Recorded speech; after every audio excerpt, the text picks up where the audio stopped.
Have you ever wondered what games you should keep or you should lose? Find out here at Purge Reviews. So this is Fire Tower Rising Flames, the Super Deluxe Edition. I take it there are deluxe editions, since this is the super one, and maybe a super duper one, and maybe a regular one. I don't know. You're going to get a rule book. Now, the rule book is kind of skinny, as you can see here. But what's nice about it, you have a picture of the components, some important terms, and then what the core expansion is. So every time you use this, you're going to want to use the core expansion. And then the rest of it's going to be a little bit more modular. You can add things in, extreme weather and event cards and seasonal things. So you don't have to read all of this. There's some variants. There's a 5th player mode if you want to do that, and a solo mode that you're going to get in here if you want to play through that. And then some mini expansions you can throw in if you in a FAQ, etc. So you don't have to do all of this.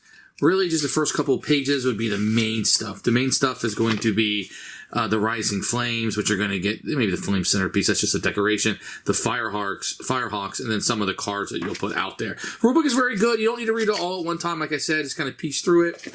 You're going to get some new action cards. You have lightning fires, and some of these you'll put in, some of these you will not.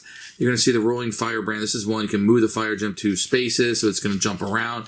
The Hawks, place 3 Firehawks on empty spaces in your quadrant, so that's going to be something that's new. Then you're going to have these seasonal cards that can come out with the events and heavy winds, etc. that will move things out. So the game will tell you most of these you just kind of shuffle in, and it's new cards, etc.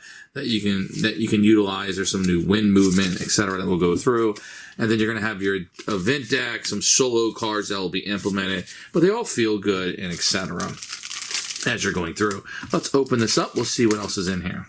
So this will be just a decorative thing. You're going to put this in the middle, and it looks really cool on the table that you can have that. These are going to be the Firehawks that you're going to be able to implement. These will be like the birds that will be spreading the fire. And they really do help you get out of, oh, everything's crashing in on me. Let's spread this fire around a little bit. You're going to have these little lightning bolts that you'll be utilizing with some of the cards, etc. Now, this new shadow die, what it's going to do is, so in the original, you would have the shadow of the wood. And you would have a little spot when you get beat. So for now, when you get eliminated, you're not eliminated from the game, you can roll this die, and this little paper right here will give you different actions that you can do. Command a Firehawk or remove a Firebright. Draw 3 cards and play up to 2 of them. So you can still go Chaos, and you can still win the game with this little miniature expansion in here if you eliminate everybody, which means you're going to have to eliminate 2 people in 1 round at least in order to do that. You get some additional components to play with 5 players, and you're going to get the Rising Flame little baggie that you can put those in.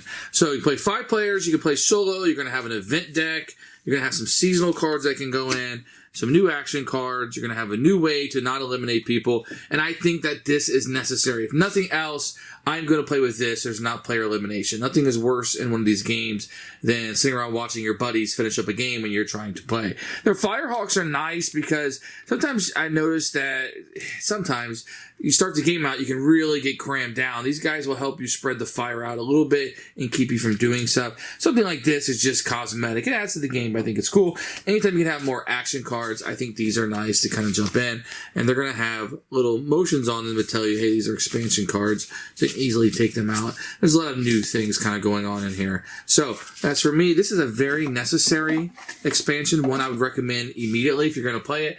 I am purging it only because I didn't keep the base game, so I don't need to add this in. But if I were going to keep the base game, this is 100% makes the game complete to me. If nothing else, it keeps the player elimination away. And it has a solo mode. You can play more players. Excellent expansion.